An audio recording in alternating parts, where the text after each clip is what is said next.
right, hello everyone from Hayo-Went-Ha camps. We are reading today The Legend of Sleeping Bear. So, first page is the legend. We have, a legend is a story created by a certain person or place.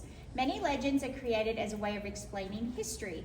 Most legends are based in fiction, which means they are not necessarily true. However, the true magic of a legend exists in the fact that it is a story passed on from generation to generation.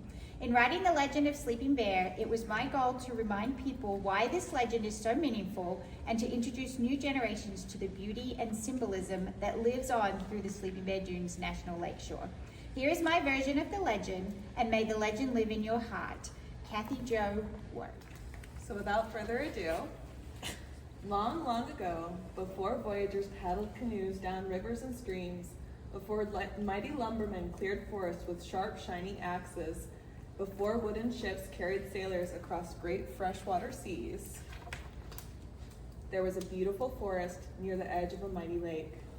Today we know that forest as a part of Wisconsin, and the mighty lake is called Lake Michigan. But this was time before many places had names or people. It was a time before farmers and Native Americans planted cherry and apple trees in long, neat rows. It was a time before pioneers planted colorful gardens of pumpkins, potatoes, and corn. In this forest, near the edge of the lake, lived Mother Bear. Her fur was blacker than the darkest night, and her eyes were large and round. Mother Bear had 2 cubs, and they were very soft and playful. The 3 of them lived together in a small, cozy den nestled among bluebells and buttercups. Every morning, as the wood thrush softly sang pip, pip, pip, and the chickadees called chickadee-dee-dee from the trees, Mother Bear and her cubs would lumber through the forest to the banks of the birch-lined stream.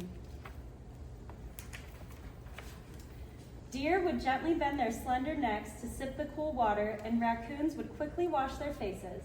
Mother Bear and her cubs would step carefully into the stream, and as the fresh, clear water trickled by, Mother Bear would teach her cubs how to snatch plump, colorful trout for breakfast. Afterwards, they would sit lazily on the banks, nibbling blueberries and hazelnuts. Every afternoon, Mother Bear would lead her cubs through the forest to the edge of the mighty lake. This lake was so big they could not see the other side, and the water seemed to disappear into the sky. The bears would frolic along the sandy shore, happily splashing in the shallows, chasing herring gulls. They tugged at each other's tails and took long, cool baths. Every evening, Mother Bear led her cubs back to their warm, cozy den, where she cradled them in her big black paws and held them gently while they went to sleep. One morning, as they were lumbering along to the birch-lined stream, there was a loud crash, thunder, and a sharp hissing sound. Snap, pop. Mother Bear stood on her hind feet, stuck her nose in the air. A brilliant orange blaze flashed through the trees, and dark clouds filled the sky. It was fire. Mother Bear rushed her cubs to the banks of the stream and ordered them to follow it to the shore of the mighty lake. Bears dashed rapidly, deer sprung back and forth, and wolves ran wildly. Even the star-nosed moles hurried out from beneath the cover of the forest floor. As they reached the shore, Mother Bear gathered her cubs and shouted, "Children, we must go. We must swim across the mighty lake. My children, I love you so." They leaped into the water and began to swim. The lake was very deep. The water was cold. The waves were tall and the wind was strong. They paddled hard and fast. Mother Bear pleaded, "My children, do you promise that you'll swim with all your might? If we are to reach the other side, we must swim throughout the night." The faithful cubs promised their mother that they would swim with all of their might.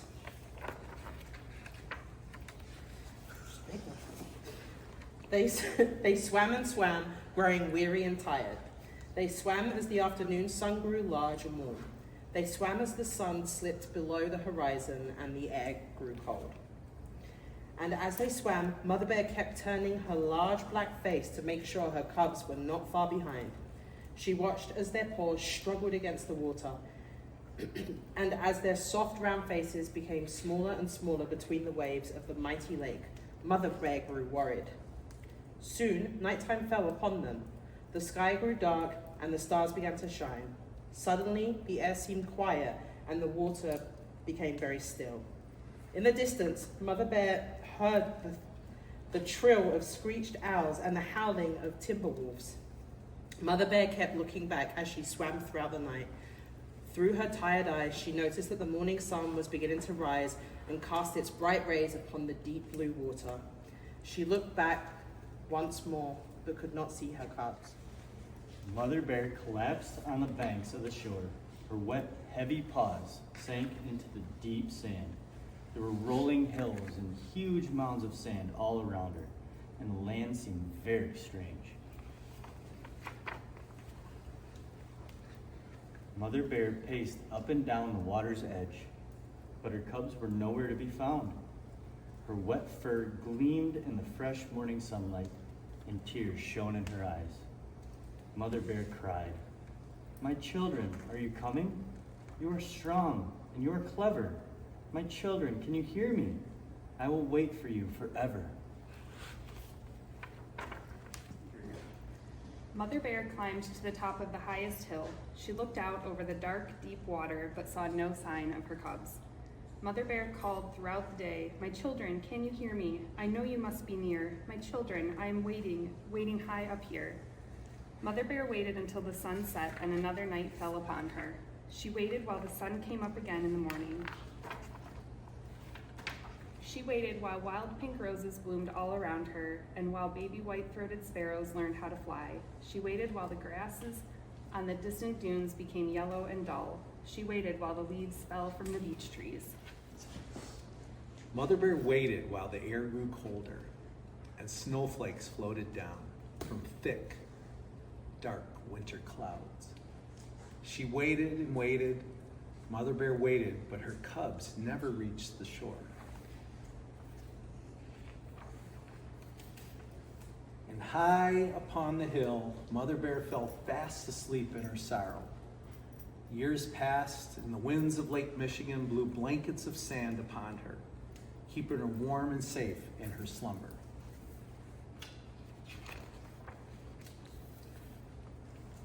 Over time, the great spirit of the land felt her sadness, recognizing her dedication and love for her children.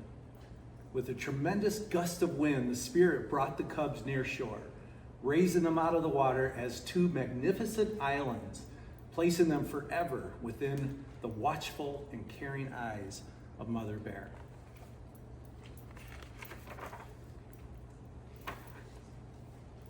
The cubs now stand suspended in time in the North and South Manitou Islands. Happy to be near their mother once again, they rest in the spirit of their mother's love. Two islands of gleaming sand edged by waters that sparkle and dance in the sunlight. Now Mother Bear can finally rest with great happiness knowing her cubs are near. And today, when the world is quiet and the sun begins to set, you can still hear her voice echoing in the wind that blows across Lake Michigan.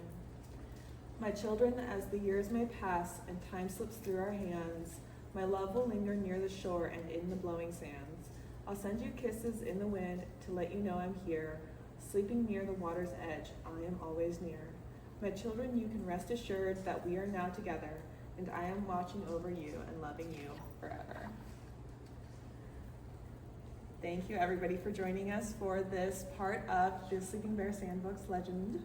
A little bit about this beautiful park that we visit as both the North and South Manitou Islands, as well as the Sleeping Bear Sand Dunes. In 2011, Americans were asked to choose the most beautiful place in the United States, and ABC's Good Morning America announced the winner, Michigan's Sleeping Bear Dunes. The outcome came as a surprise to many, as some of the competitors were recognized globally, such as Grand Teton, Wyoming, Aspen, Colorado, Cape Cod, Massachusetts, Lanikai Beach, Hawaii. These gorgeous mountains, gorgeous snowy landscapes, the Atlantic Ocean's majestic shoreline, and Hawaii's Polynesian paradise lost to the tranquility of the Sleeping Bear Dunes. What keeps bringing us back to these places and to this legend? On October 21st, 1970, Congress authorized the Sleeping Bear Sand Dunes National Lakeshore to be preserved for the enjoyment of all. The adventures here are countless and mean something different to each of the 1,143,857 visitors who come to the dunes on average every year, of which we count many of them. The 64-mile-long expanse is home to 26 inland lakes, 2 islands, historic lighthouses, we also visit, 12 miles of rivers and streams, shipwrecks, and the largest cherry growing region in the world. Resting on ancestral ancient glacial moraines, the dunes are as tall as 400 feet above Lake Michigan. Dunes are very special ecosystems, and the Sleeping Bear sand dunes are home to 908 terrestrial plant species, 4 endangered species, and 246 species of birds. Carved out by ancient glaciers, this national park offers research and tourists geological history and a diversity of landforms in Michigan's humble mitten. It's a place for solitude, friends, and family. The rolling dunes, blue breadth of Lake Michigan, and soft, squeaky sand create a quietness that leaves many peaceful and thoughtful. Mother Bear couldn't leave the dunes.